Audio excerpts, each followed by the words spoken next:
Real estate బిజినెస్లో డైరెక్ట్గా ఎవరైతే ఉంటారో builders, developers, brokers, channel partners, agents, investment consultants, అంటే ఎందుకంటే వీళ్ళు ఫెసిలిటేటర్స్, వీళ్ళు అగ్రిగేటర్స్, అంటే వీళ్ళు సేవని అందించే వాళ్ళు అనమాట.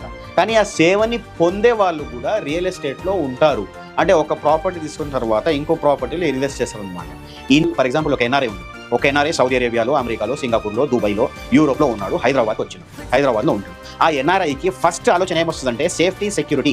The safest investment in this world is real estate, whether it is land or it is constructed house or it is apartment in a gated community or villa or office in a prime location. అంటే ఇందులోనే అందరూ investment చేస్తారు. ఈ investment ఎందుకు చేస్తారు? ఈ investment చేసే అతి పెద్ద కారణం, రీజన్ రెంటల్ ఇన్కమే.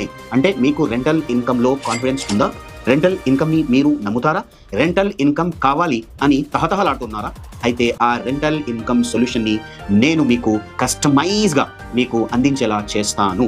మీరు ప్రపంచంలో ఎక్కడ కూర్చొని రెంటల్ ఇన్కమ్ కావాలి అని ప్లాన్ చేస్తున్నారా? ఆ ప్లాన్ని మనమిద్దరం కలిసి ముందుకు తీసుకుని వెళ్ళవచ్చు.